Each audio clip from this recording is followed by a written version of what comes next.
Bonjour Marion Rousse. Bonjour.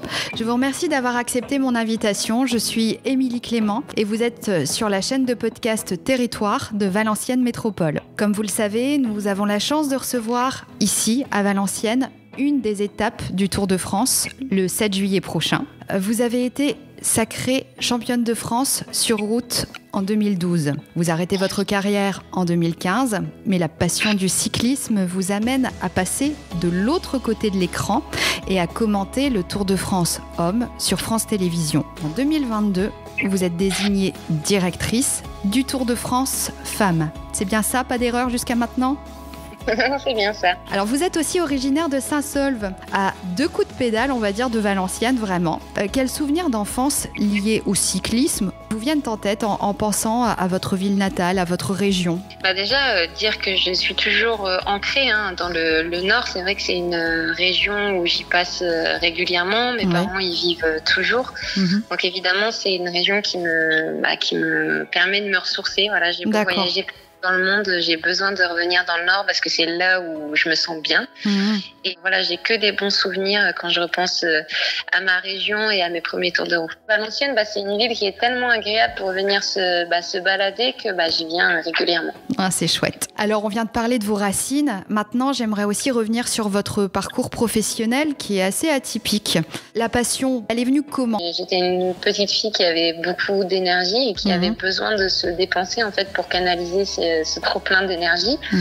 Et j'allais voir régulièrement des courses en tant que spectatrice sur le bord de la route et en fait j'en ai eu marre parce que moi aussi j'avais envie d'être sur mon vélo et puis de faire comme les hommes en fait, de faire comme les garçons que je pouvais encourager. De mes 6 ans jusqu'à mes 25 ans, j'étais sur mon vélo et puis j'ai progressé d'année en année jusqu'à devenir professionnelle. C'est ça, ouais. Et donc après avoir été coureuse, qu'est-ce qui vous a poussé à endosser le rôle de commentatrice ?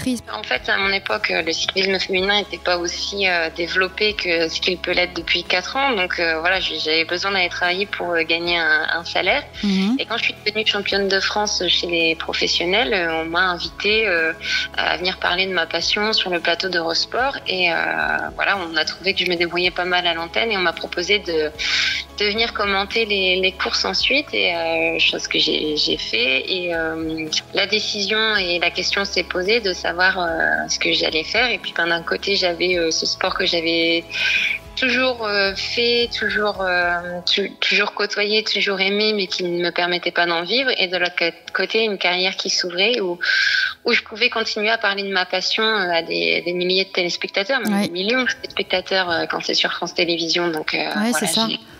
J'ai pris la décision d'arrêter et je mesure la chance que j'ai aujourd'hui de pouvoir commenter le Tour de France devant 7-8 millions de téléspectateurs. Comment vous préparez en tant que consultante commentatrice une étape du Tour ? Alors en fait, c'est un travail tout au long de l'année, c'est-à-dire que même les courses que je ne commande pas, je me dois de les regarder et de suivre en fait tout ce qui se passe tout au long de l'année, tout ce qui se passe aussi à l'intersaison. Et en fait, j'ai envie de dire que c'est pas vraiment une contrainte parce que de toute façon, même si je faisais pas ce métier-là, je les regarderais, les courses de vélo.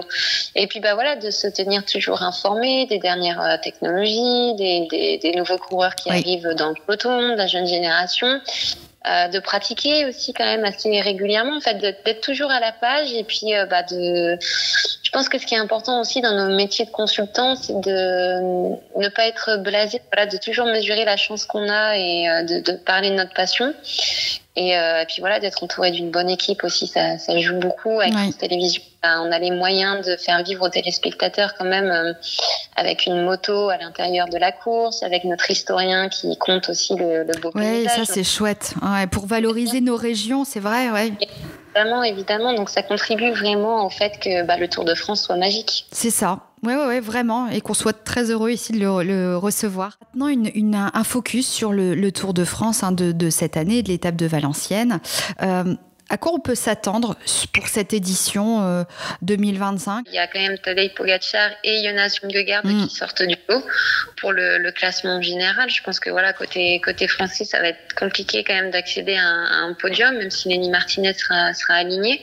Remco Evenepoel, évidemment, le champion olympique en titre qui a connu le podium pour sa première participation l'an dernier, arrive également avec plein de motivation. Mais voilà, c'est un parcours qui est atypique dans le fait qu'on arrive en haute montagne assez tard. Oui. Et par contre, la première semaine de course, c'est pratiquement que pour des punchers.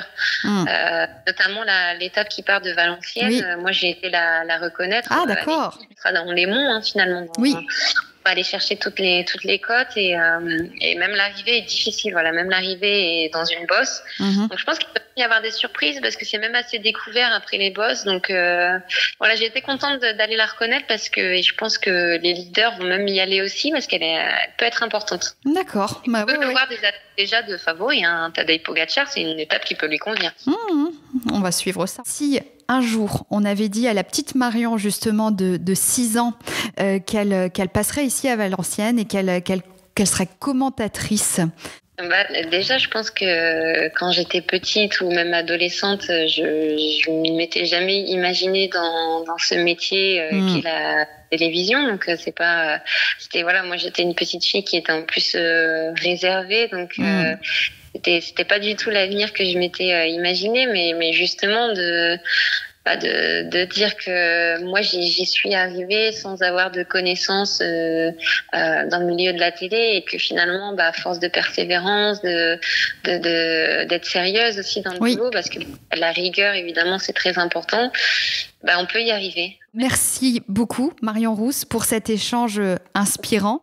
On sent bien que le vélo, pour vous, ce n'est pas qu'un sport. C'est une véritable histoire de passion, de territoire et de transmission. On vous retrouvera avec beaucoup d'enthousiasme cet été sur France Télévisions. Et bien sûr, vous suivrez l'étape de Valenciennes plus particulièrement. Ce sera l'un des temps forts, en tout cas, du début de tour, ça c'est sûr. À toutes celles et ceux qui nous écoutent sur la chaîne Territoire de Valenciennes Métropole, rendez-vous bien sûr le 7 juillet pour vibrer au rythme du Tour de France dans nos rues, sur nos routes et dans nos cœurs. À bientôt pour un nouveau portrait des pépites de notre territoire. Merci Marion. Merci beaucoup, merci.